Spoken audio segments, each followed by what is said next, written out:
और इसलिए उनको मिली बाणों की सैया। और दूसरा, अधम जाति गीध राज जटायु मांस भोगी। महारानी सीता का जब रावण हरण कर रहा था तो अपने प्राणों की आहुति देके रे रे दुष्ट ठाड़ किन होई, रावण जैसे भय आक्रांत आतंकवादी से अकेले युद्ध किया, एक महिला की लाज बचाई। तो भगवान ने कहा ये है पुरुष, ये है पुरुष, इसकी सदगति तो मैं अपनी गादी पे करूंगा और इसका पिंडदान मैं स्वयं दूंगा। आज धन्य है गिरिधराज जटायु कि जो पिंडदान स्वयं भगवान करते हैं।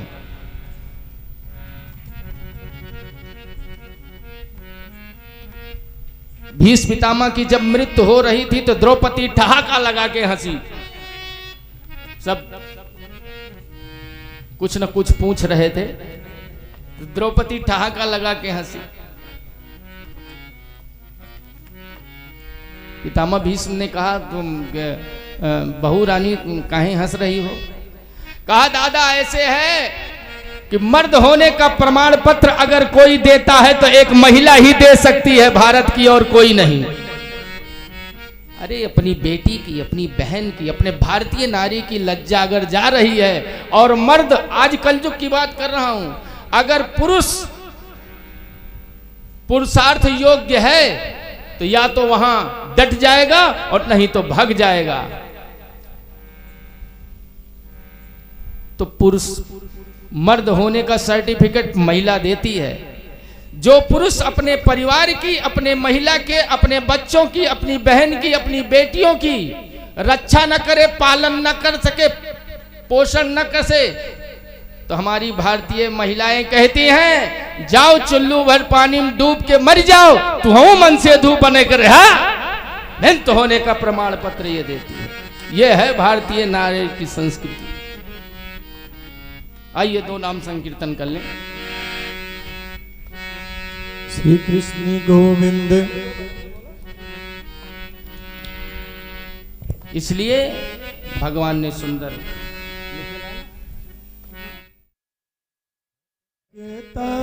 काहे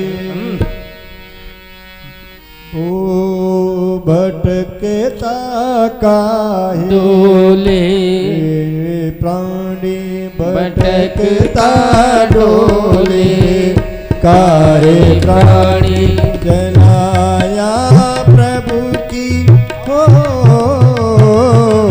चलाया प्रभु की तू शरण में, चलाया प्रभु की तू शरण में समर जाएगी, ए जिंदगानी समर जाएगी, ए जिंदगानी भटकता डोले, गाए प्राणी भटकता डोले, गाए प्राणी।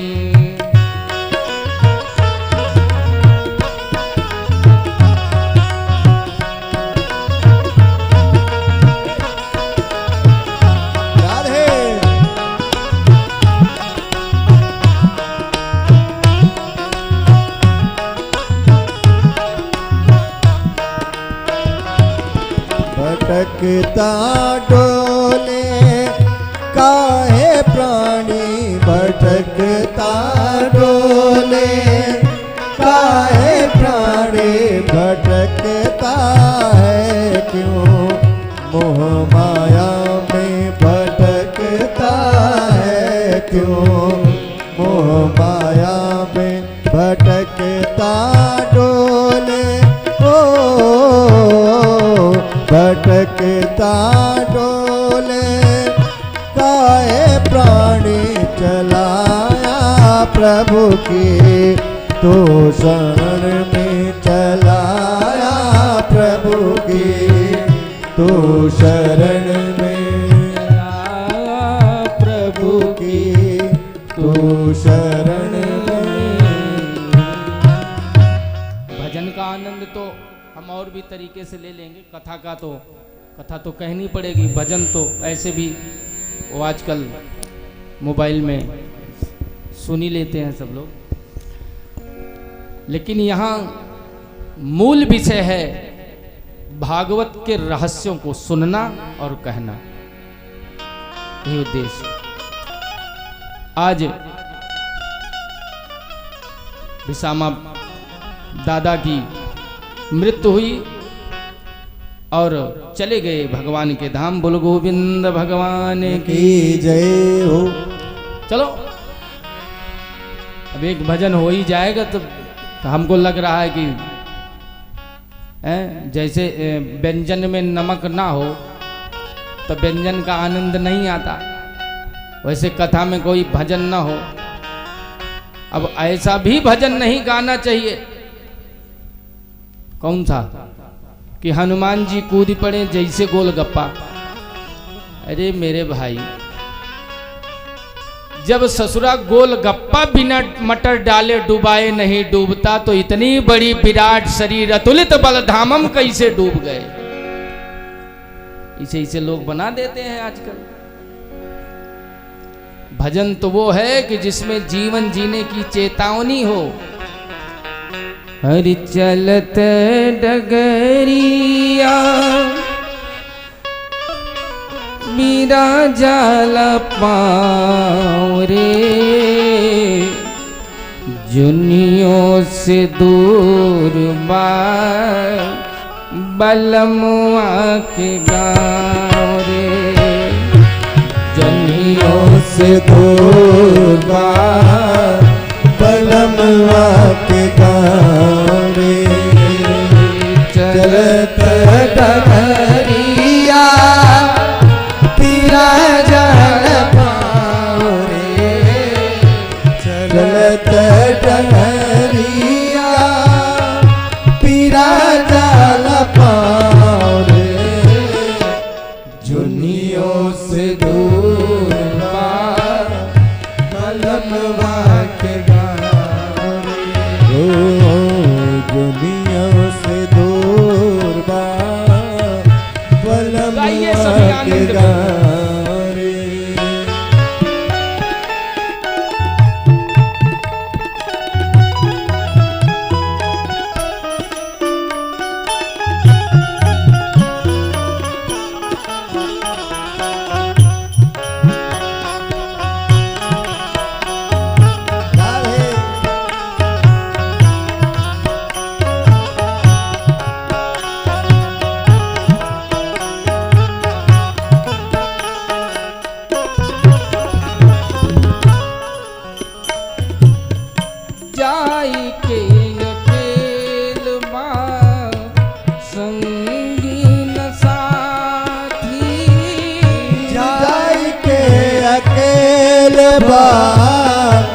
संगी न साथी नहीं के सवारी रे, गाड़ी घोड़ा नहीं के सवारी रे, गाड़ी घोड़ा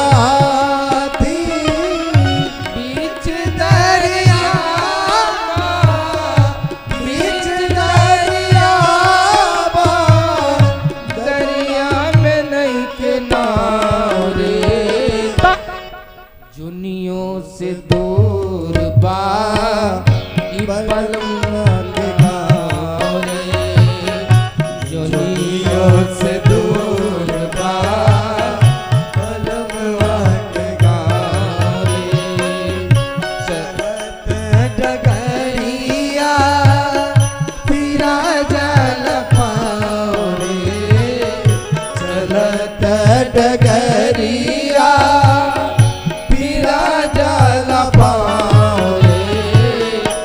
जुनियों से दूर बलमुआ के गाँव रे, जुनियों से दूर बलमुआ के गाँव रे।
परली बाजार कठिन बापा कर बाय तरणी बड़ा रे कठिन बापा पार बाय तरणी पवरे नया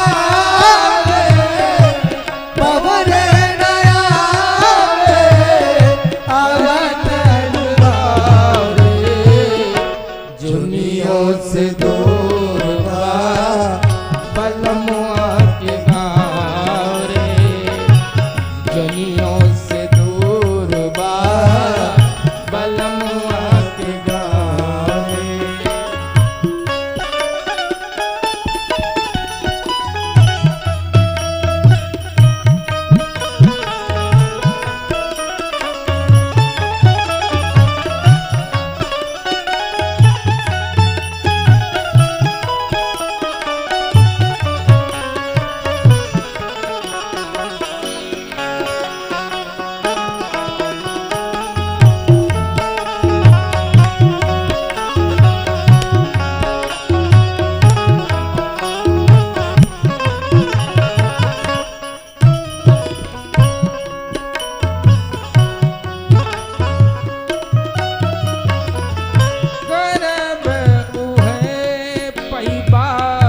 कमई बाबू है खैबा कर बजावन पैबा मई बाबू है खैबा कर बाबू है पैबा मई बाबू है खैबा दूसरा के देख के आ ढेर लाल चैबा दूसरा के देख के आ ढेर लाल चैबा सतो पदूर कर सतवर सबूर कर मिली ना पुलाव रे जुनियों से दूर बा कन्हैया के गाँव रे दुनिया से दूर बा कन्हैया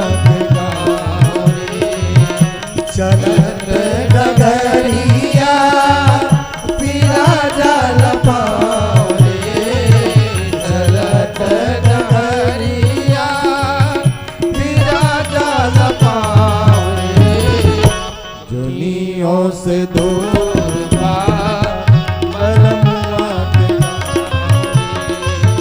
दुनिया से दूर बा बलमुआ के गाँव रे दुनिया से दूर बा बलमुआ के गाँव।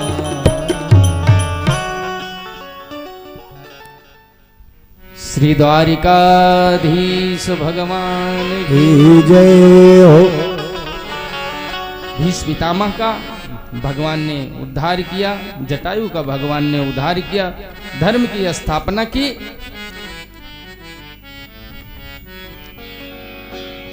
आगे की कथा बड़ी सुंदर सुंदर है।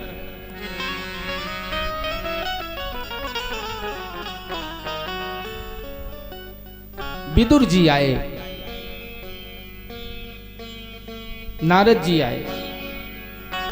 नारद जी ने पांडवों को समझाया कि जो आने वाला समय है ये कलयुग है, अब अपने उद्धार का उपाय करो।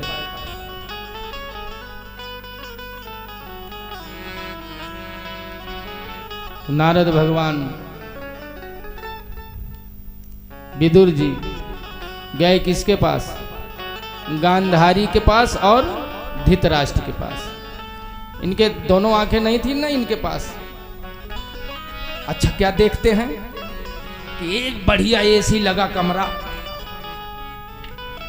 और गांधारी पैर दबा रही थी धृतराष्ट्र के, और सोने के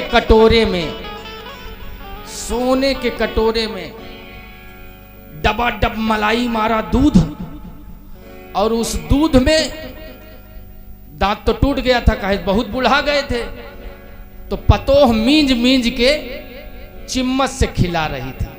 वो कौन पतोह? द्रौपदी। पांडव में और कोई तो था नहीं, यही तो बेचारी सेवा कर रही थी ससुर जी की। जैसे विदुर जी पहुंचते हैं, विदुर जी ने कहा राम राम, ये कैसा बुढ़ा है रे कि 100 बेटों की अर्थी अपने कंधे पे ढोई इसने। और जिस बहू को समाज में इसी के बेटे नग्न कर रहे थे, आज वही बहू के हाथ की रसमलाई काट रहा है। ऐसा निष्ठुर बुढ़वा तो हमने कलयुग में भी नहीं देखा होगा। कैसा है? आहा हा।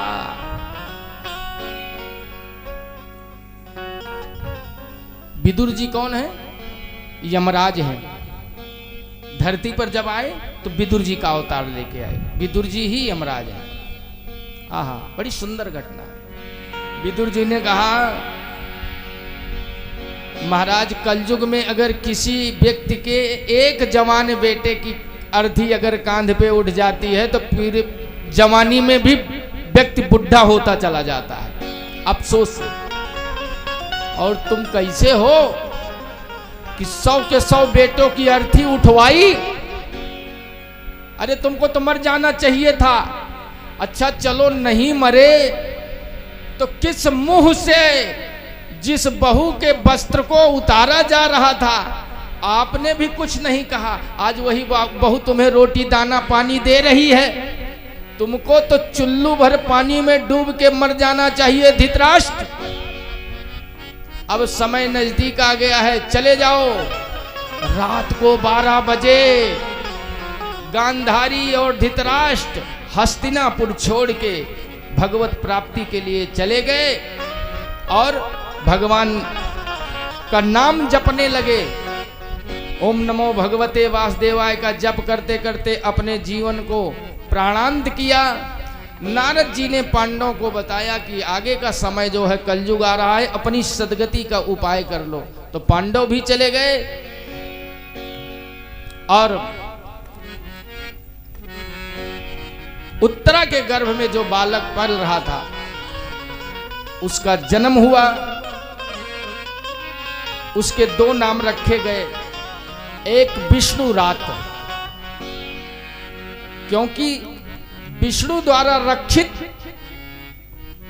विष्णु द्वारा सेवित विष्णु रात, और दूसरा नाम परीक्षित। बोल गोविंद भगवान की जय। धीरे धीरे परीक्षित बड़े भय, जन्मेजय आदि पुत्र हुए। परीक्षित बड़े हुए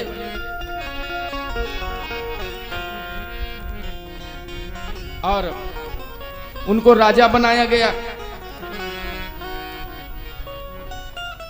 एक दिन परीक्षित घूमने भ्रमण करने के लिए अपने नगर में निकले तो देखा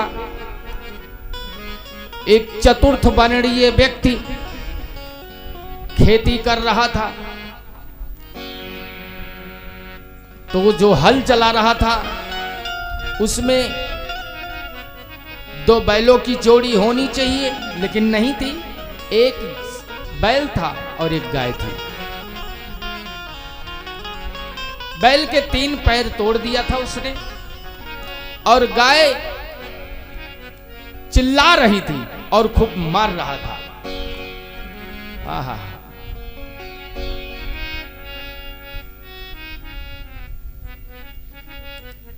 ईरावती जन्मेजय की धर्मपत्नी, परीक्षित की धर्मपत्नी का नाम ईरावती। जन्मेजय आज पुत्र हुए। 5 राष्ट्र यज्ञ किया जन्मेजय ने। भ्रमण करने के लिए गए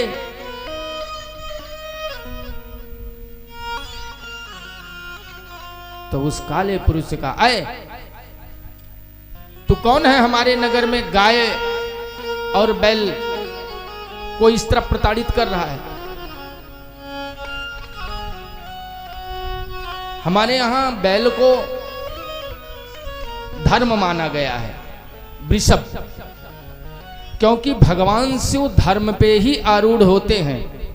धारेत इति धर्मा ध्रियते इति धर्मा, और धर्मो रक्षति रक्षिता, जो धर्म की रक्षा करेगा धर्म उसकी रक्षा करेगा।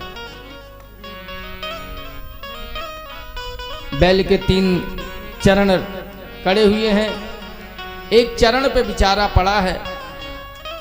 धर्म के 4 चरण उस चौथे वर्ण ने तोड़ दिया था। कौन कौन? सत्यता खत्म हो गई है कलयुग में, तपस्वी कोई नहीं है, तप खत्म हो गई, और पवित्रता, खान पान सम्मान सब जयराम जी की हो गई।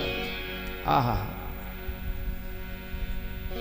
धनुष बाण निकाला, कहा मैं तुम्हें मार दूंगा, तो खड़ा हो गया हाथ जोड़ के, कहा महाराज सतयुग गया तो त्रेता आया, त्रेता गया तो द्वापर आया, अब द्वापर जाने वाला है तो कलयुग आने वाला है, तो मैं महाराज कलयुग हूं और मुझे महाराज मारिएगा नहीं। अरे राजा परीक्षित ने कहा मैं तुम्हें अपने नगर में नहीं, शहर में नहीं, परदेश में नहीं, पूरे भूमंडल पे मैं तुम्हें नहीं रहने दूंगा।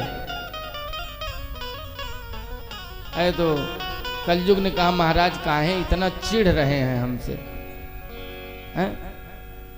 तब राजा परीक्षित ने कहा चिढ़ इसलिए रहा हूं, ताम वर्तमानम नरदेव देहे बमनु प्रभुत्तो अयम धर्म पूगा ज्येष्ठा चमाया कलहश्च दंभा। अरे कहा तू कलयुग जहां रहेगा वहां लोभ, असत्य, चोरी, स्वधर्म का त्याग, पाप, दरिद्र, कपट, कलह, दंभ, ये 9 प्रकार के अधर्म होंगे, इसलिए तू चला जा। अरे कलयुग ने कहा महाराज देखने से तो बहुत पढ़े लिखे लगते हो, अरे संसार में सब गड़बड़े सड़बड़ आदमी है, कोई हर आदमी के अंदर कुछ न कुछ तो गुण होगा, ऐसा नहीं कि सब अवगुण है। तो राजा परीक्षित ने कहा गुण तो सभी में कुछ न कुछ तो होता ही है भाई। तो कहा जब गुण होता है तो आप मेरे अंदर कोई गुण नहीं देख रहे हैं। कहा कौन सा गुण देखूं? कहा जो यज्ञ करोड़ करोड़, जो फल करोड़ों करोड़ों वर्ष तप करके मिलता है, सतयुग में बहुत तपस्या करने के बाद फल मिलता है, जो बहुत बहुत त्याग करके सन्यास लेने पे फल मिलता है,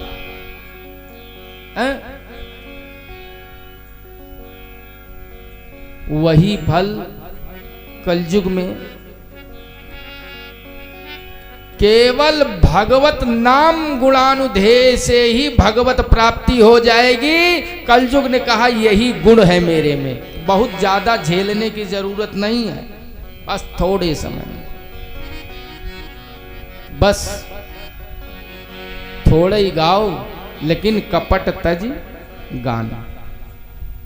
एक मैं कुछ दिन पहले कथा हुई थी एक गांव में, किसी भक्त ने पूछा महाराज ये बताओ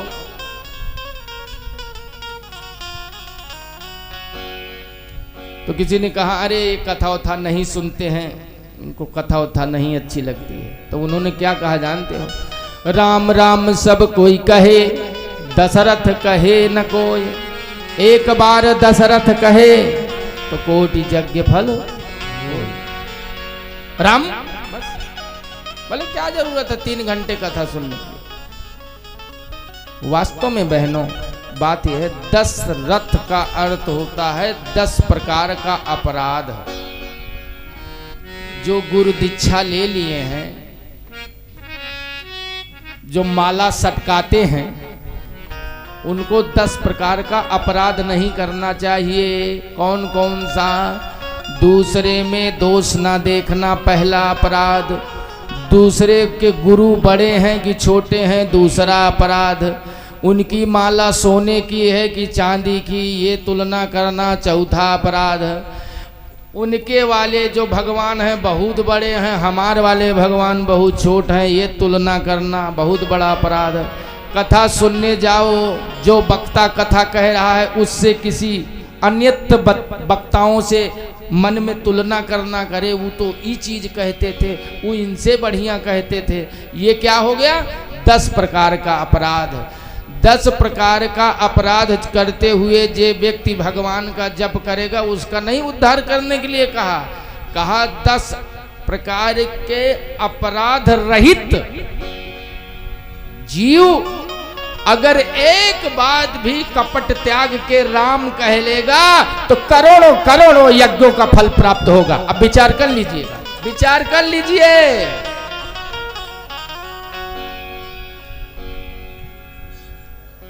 चौथी भगत करई मम गुण गन करई कपट तज गन।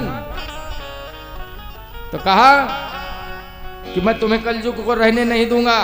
तो कहा महाराज बहुत डूबने की क्या जरूरत है, कलयुग में सबसे बड़ी अच्छी बात यह है जो फल करोड़ों करोड़ों को यज्ञ करने से मिलता है, जो फल करोड़ों करोड़ों तप करने से मिलता है, जो फल करोड़ों करोड़ों स्वर्ण गाय कर दान देने से मिलता है, वही फल कलयुग में केवल हरि नाम कीर्तन से मिल जाता है। और कौन सा कीर्तन?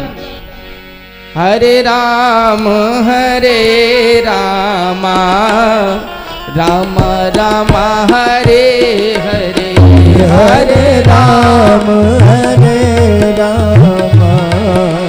राम राम हरे हरे, हरे कृष्ण कृष्ण कृष्ण हरे हरे, हरे राम राम राम हरे हरे, हरे राम गाइए। राम राम हरे हरे, हरे कृष्ण कृष्ण कृष्ण हरे हरे, हरे कृष्ण कृष्ण कृष्ण हरे हरे।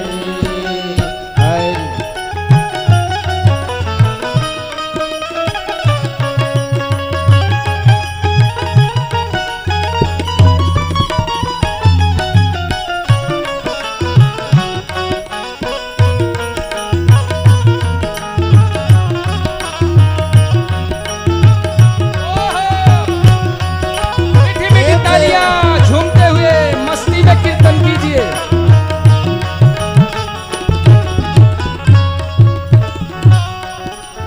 राम राम हरे हरे, कृष्ण कृष्ण हरे हरे, राम राम हरे हरे, कृष्ण कृष्ण हरे हरे, राम राम हरे हरे, कृष्ण कृष्ण हरे हरे, राम राम हरे हरे, कृष्ण कृष्ण हरे हरे राम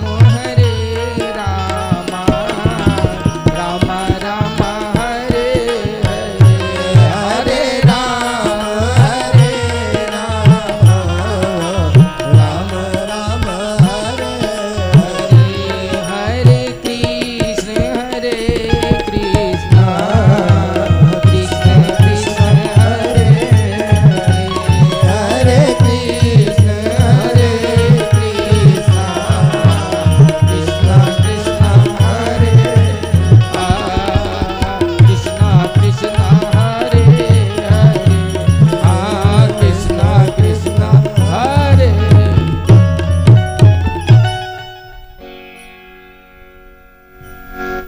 तो कलयुग केवल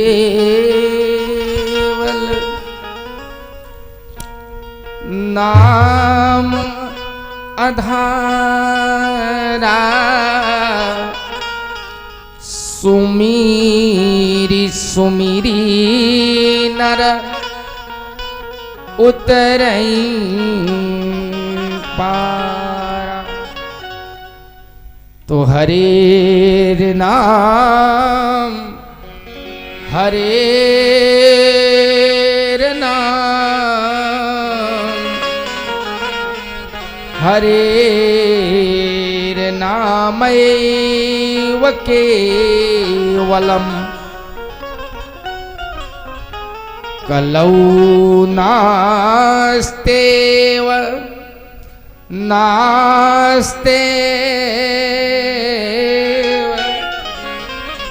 नास्तेव गतिरन्यथा नास्तवेव गतिरन्यथा।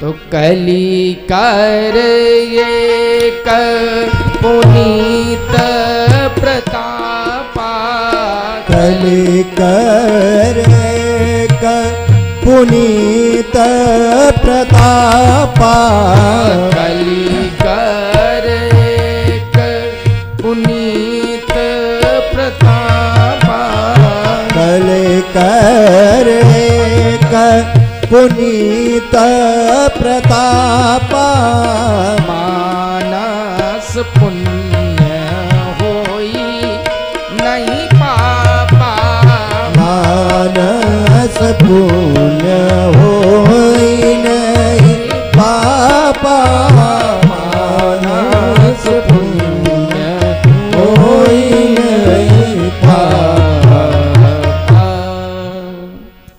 अरे राजा परीक्षित ने कहा राम राम, ये तो भागवत प्राप्ति में एकदम इनडायरेक्टली मिलाने वाला आदमी मिल गया कलयुग में। इतनी तपस्या न करना।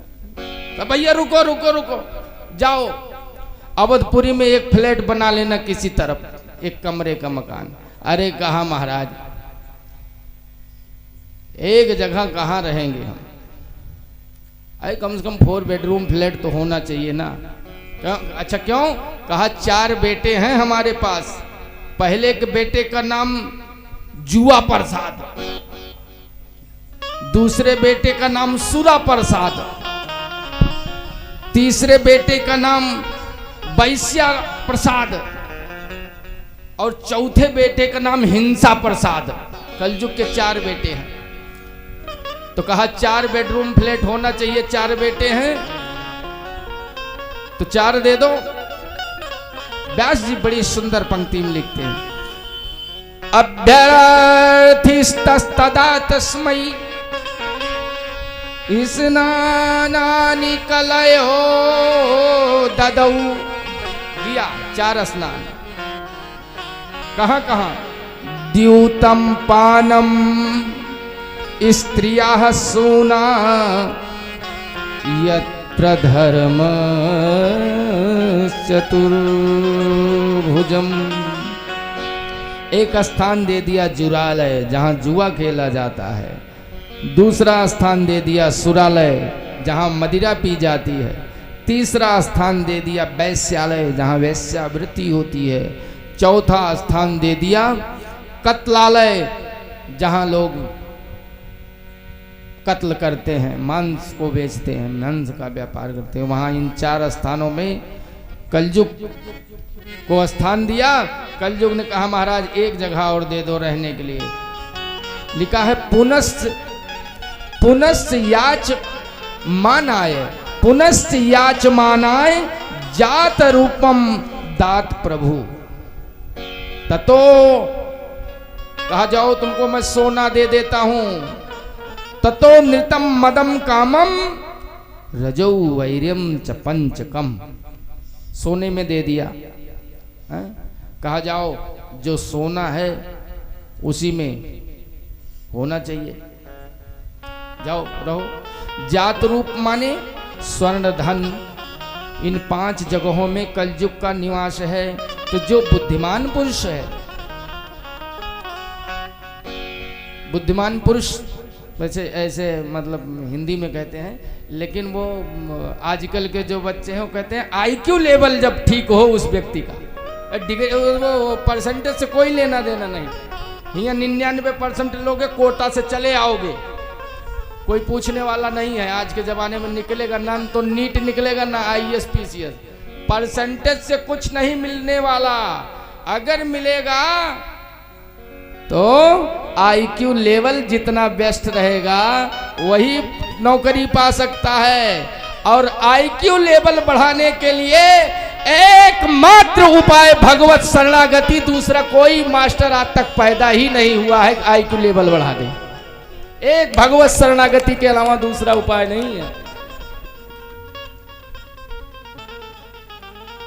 बस इतना ही कहना है, प्रभु मैं भी शरणागत हूं, स्वीकार करो तो जानू।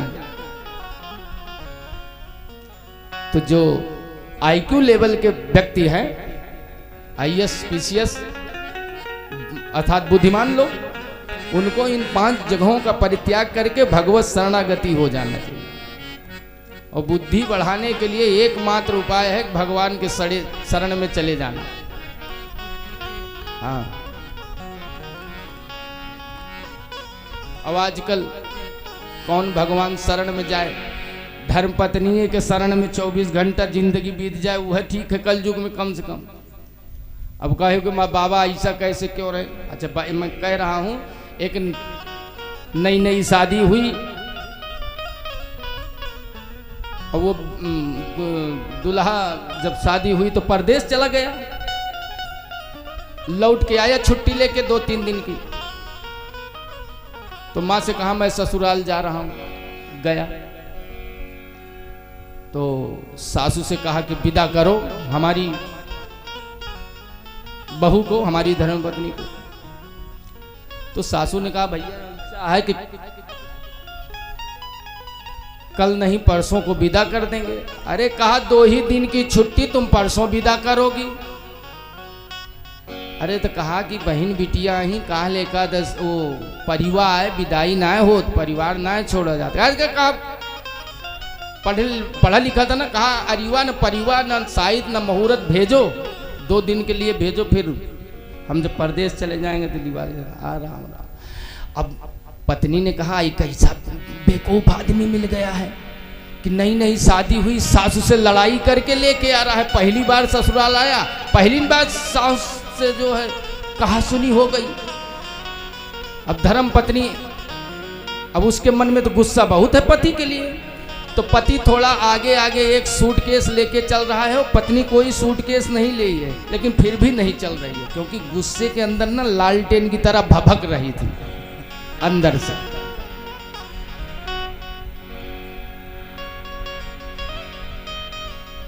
अच्छा, तब पत्नी ने सोचा कि कुछ ज्यादा गुस्साई गए हैं, इनको कुछ मनाना तो पड़ेगा। आदमी मिला है तो गुजारा तो कर ही लेना है उसके साथ। तो एक अमरूद का पेड़ था, बहुत लंबा था। उस पे एक बांदर जो है अमरूद तोड़ के खा रहा था। तो बंदर एक अमरूद तोड़े तो दूसरी जो बंदरिया थी उसको अमरूद तोड़ के उसको दे दे और एक अपना खुद खाए। तो पत्नी ने कहा कुछ देखा? कहीं का कहीं तुझसे नीक तो ये बंदरवे बा, कम से कम अमरूद तूर की खियावत तो बा, एक तुम कि सासु मां के समान होती है उससे झगड़ा करके हमको लेके आए। तो पुरुष ने कहा इतना हल्का मत लेना, मेरा भी IQ लेवल बहुत लेवल से ऊपर है। कहा कैसे? कहा खड़ी हो दिखाता हूं। चढ़ गया एकदम खंभे जैसा अमरूद का पेड़ चिकना, ताव दी पत्नी तो चढ़ गया। अब आधी तक चढ़ा सड़कते, अब ऊपर नहीं चढ़ पा रहा है। सोच रहा है इसको अमरूद खिलाएं कैसे। तो पत्नी ने देखा कि कोशिश बहुत कर रहे हैं लेकिन ये अमरूद पाएंगे नहीं जिंदगी भर। तो पत्नी ने कहा अरे उतर आओ, बंदर के मुंह लेके खड़ा है, चढ़ा है तो है? अच्छा, इस कथा को मैं बना के नहीं कह रहा हूं, इस कथा को मैं बनाया नहीं हूं। इस कथा में ये कथा ये है, गोस्वामी जी कहते हैं, नारी विवश मुनि सकल गोसाई, नाचई नर मरकट की नाई। मरकट माने बंदर, और बंदर का व्याख्या संस्कृत क्या होता है? मार्यत कात्यत इति सा मरकता। मंदोदरी ने अपनी जेठानी से पूछा, ये बताओ जो बानर लंका वाला है वही युद्ध में आया है कि नहीं? अरे कहा हमसे मत पूछिए, वो बांदर मत कहिए जेठानी जी, वो मरकट है। अरे कहा क्या मतलब? कहा मारेयति काटियति इति सा मरकता। ये भवानी गाड़ा मरतौबा और कटतौबा। ये बानर जो रावण की सेना को है वो मार भी रहा है और काट भी रहा है। आइए चौपाई की व्याख्या की तरफ चले।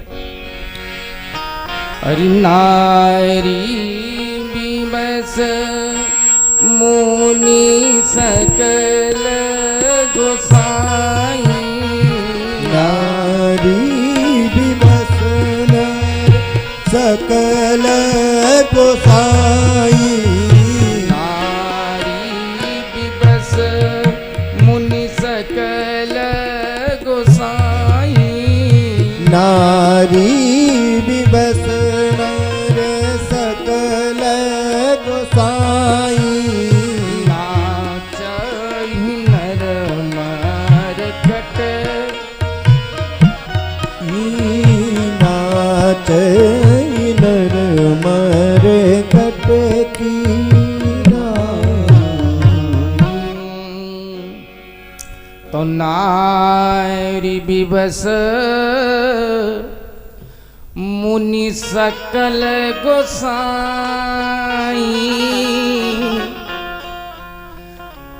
नाचहि नर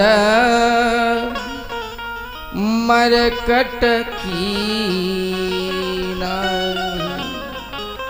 गोस्वामी बाबा कह रहे हैं कलयुग में नारी विवश मुनि सकल गोसाई। कलयुग के जितने पुरुष हैं वो इतने विवश हैं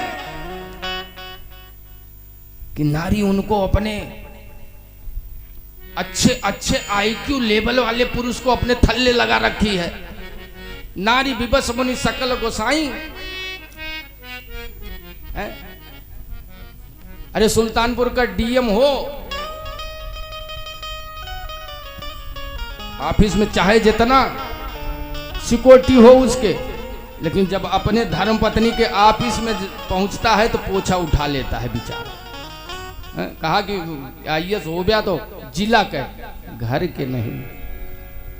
नारी विवश मुनि सकल गोसाई, नाचई नर मरकट की नाई।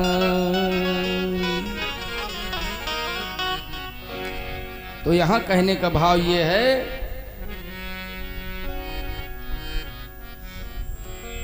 जात रूपम माने 5 जगह, जुरालय, सुरालय, वैश्यालय, कत्ल आलय, और 5वीं जगह कौन सा दिया है? 5वीं जगह सोना। और कौन सा सोना?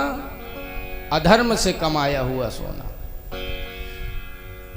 क्योंकि भगवान ने कहा है मैं मनुष्यों में ब्राह्मण हूं, वृक्षों में पीपल हूं, वृक्षों में पीपल हूं और धातुओं में सोना हूं। क्योंकि नियम है, सोने के मूर्ति में स्वयं भगवान ठाकुर जी रहते हैं, इसलिए सोने की मूर्ति में कभी प्राण प्रतिष्ठा कराने की जरूरत नहीं होती। सोने के लड्डू गोपाल लाओ, कोई मुहूर्त नहीं, जब मर्जी रखो पूजा। लेकिन भगवान ने कहा जो अधर्म से कमाया हुआ सोना है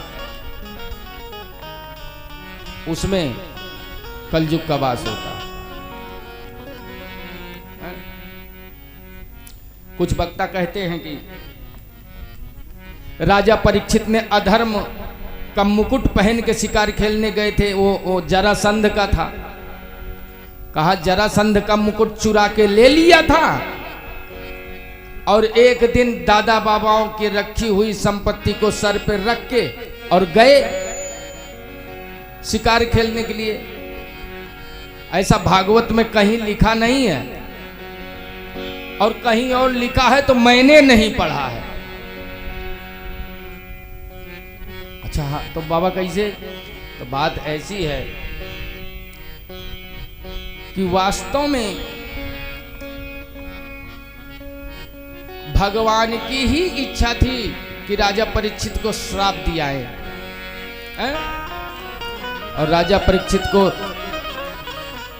4 स्थान दे दिया। एक दिन भ्रमण करने गए, बहुत प्यास लग गई, थक गए, विश्राम करने के लिए एक आश्रम गए। वहां एक बाबा जप कर रहे थे।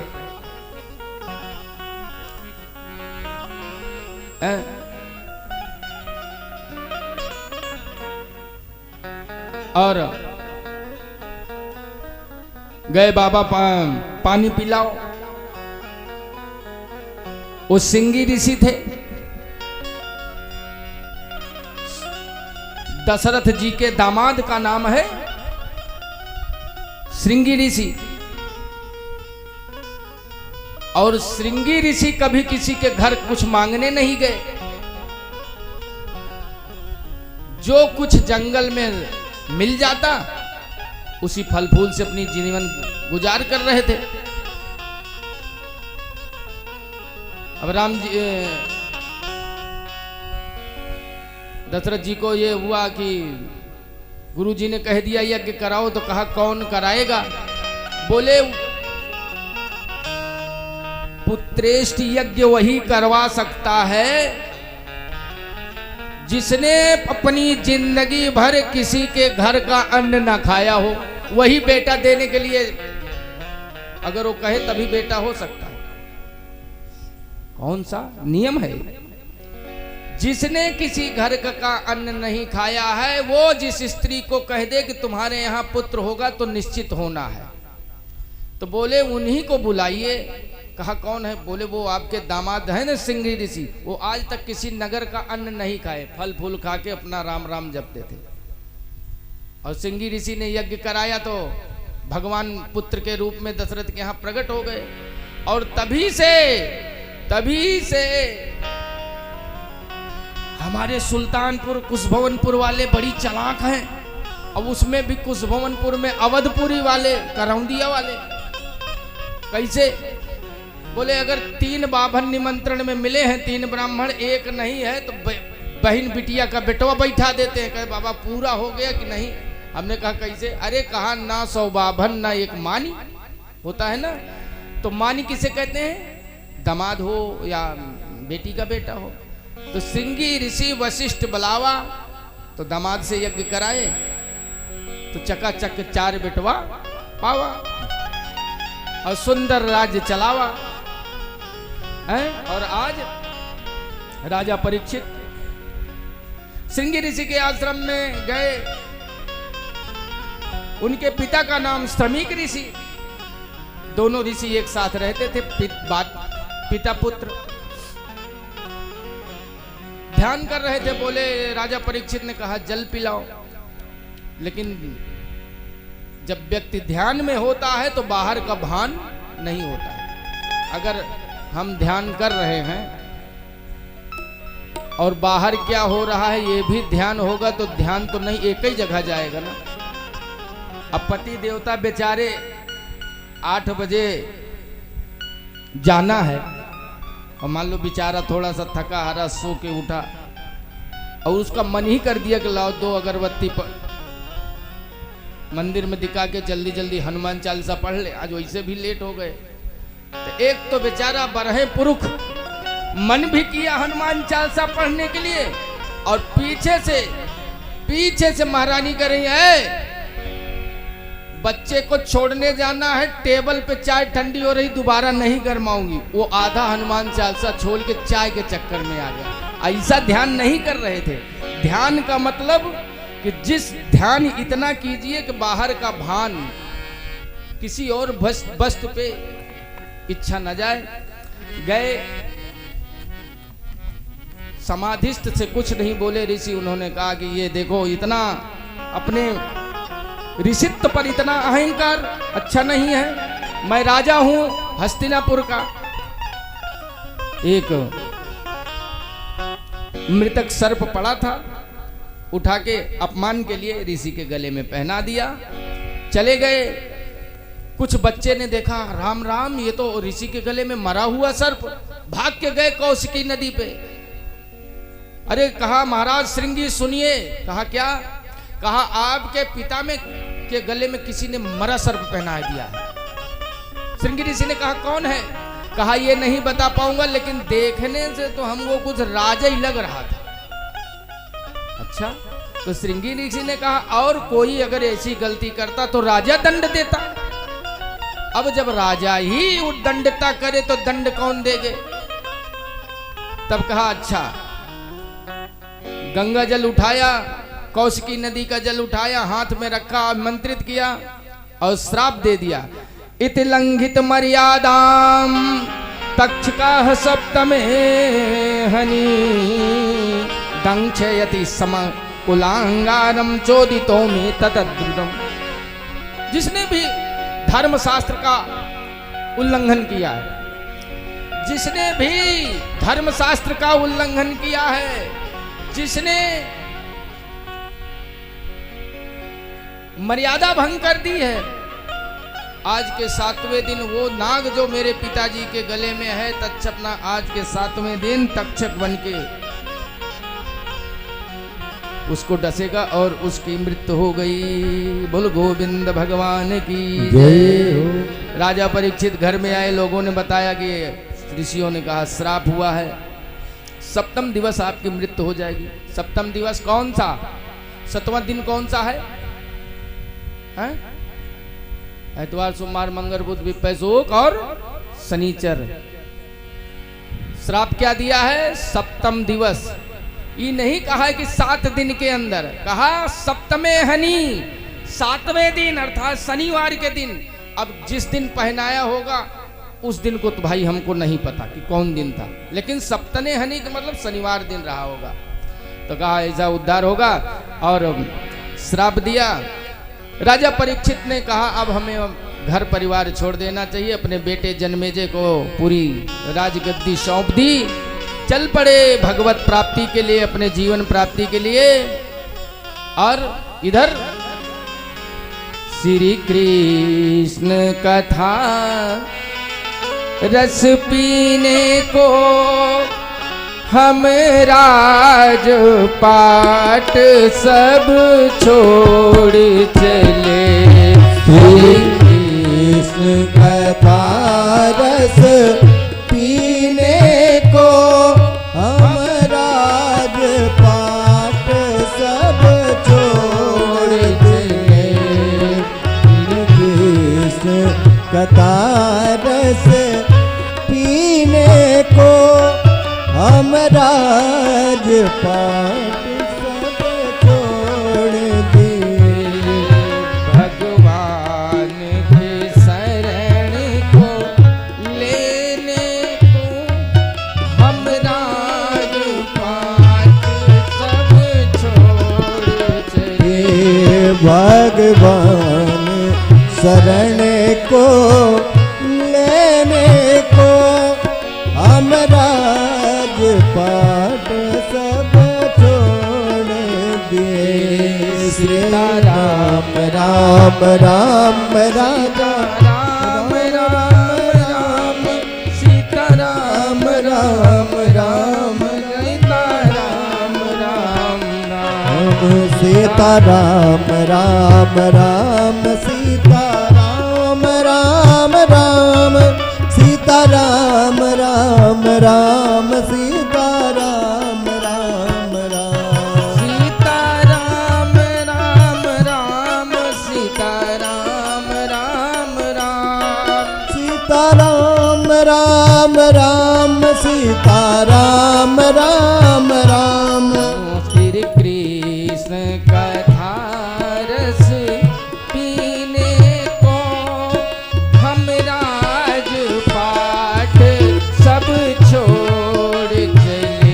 जिसे कृष्ण कथा रस पीने को हम राज पाठ सब छोड़ दिए। बोल गोविंद भगवान की जय हो। अब यही द्वितीय दिवस की कथा को विश्राम देते हैं। हम सभी भगवान के आरती की तरफ चलेंगे। पुनः बताएं, कथा का समय आप सभी को, जैसे मुझे लगता है सभी को पता होगा, वस्तुतः अगर किसी को नहीं पता हो तो आप एक दूसरे से पता करके ठीक समय से आएं, यम नियम का पालन करें। कथा सुनने का अगर उसका आपको फल लेना है तो आपको चाहिए कि भोजन और आहार निद्रा ऐसी होनी चाहिए कि जिससे आपको 3 घंटे कथा में, 3 घंटे बैठने में कोई असुविधा नहीं हो। तो अपने यम नियम प्राणाहार अत्याहार पत्याहार से सब करो और सब लोग कथा सुनने आओ। बड़ा अच्छा आनंद होगा। कल पुनः वही 6:30 बजे तक सभी आ जाएं और बड़ा सुंदर आनंद हो रहा है। आज आरती के लिए आदरणीय मिश्रा जी, उनकी धर्मपत्नी और ओम आदरणीय श्रीमान धर्मकर्ता चंद्र प्रकाश तिवारी जी और भी सब लोग, आरती बनी हुई है और सभी माताएं आगे आ जाएंगी और आरती करेंगे। उसके बाद फिर आनंद होगा। बोल गोविंद भगवान की जय हो।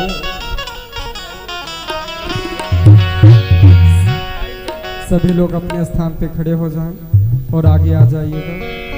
ओम ज्वालामालिन्ये नमः।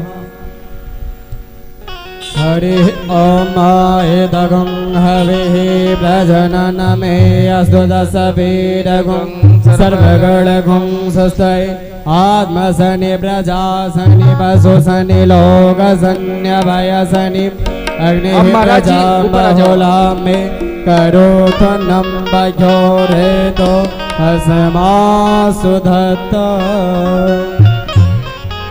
ओ स्त्री भागवत भगवान की है आरती, पापियों को पाप से है तारती। श्री भागवत भगवान की है आरती, पापियों को पाप से है तारती। हाँ तारती श्री भागवत भगवान की है आरती, पापियों को पाप से है तारती। ये अमर ग्रंथ ये मुक्ति पंथ ये पंचम वेद निराला, नव ज्योति जगाने वाला। ये अमर ग्रंथ ये मुक्ति पंथ ये पंचम वेद निराला, नव ज्योति जगाने वाला। हरि नाम यही हरि धाम यही, हरि नाम यही हरि धाम यही, जग के मंगल की है आरती, पापियों को पाप से है तारती। श्री भागवत भगवान की है आरती, पापियों को पाप से है तारती।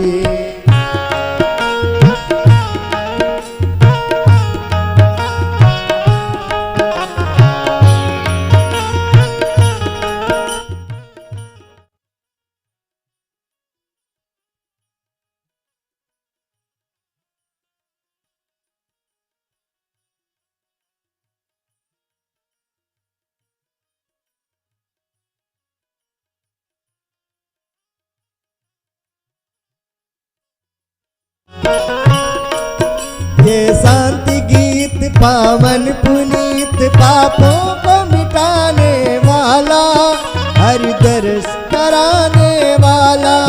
ये शांति गीत पावन पुनीत, पापों को मिटाने वाला, हरि दर्श कराने वाला। ये शांति गीत पावन पापों को मिटाने वाला, हरि दर्श कराने वाला, ये सुख करिणी ये दुख हरिणी, ये सुख करिणी ये दुख हरिणी। श्रीमद्सूदन जी की आरती पापियों को पाप से है तारती, श्री भागवत भगवान की है आरती, पापियों को पाप से है तारती।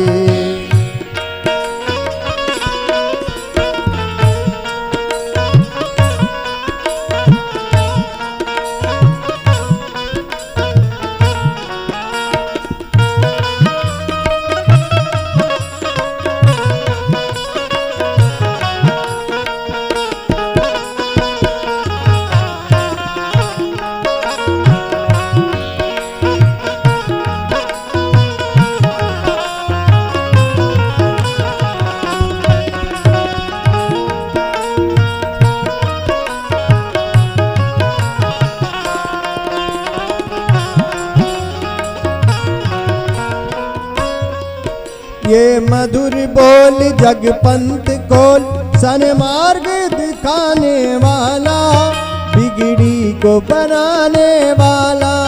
ये मधुर बोल जगपंत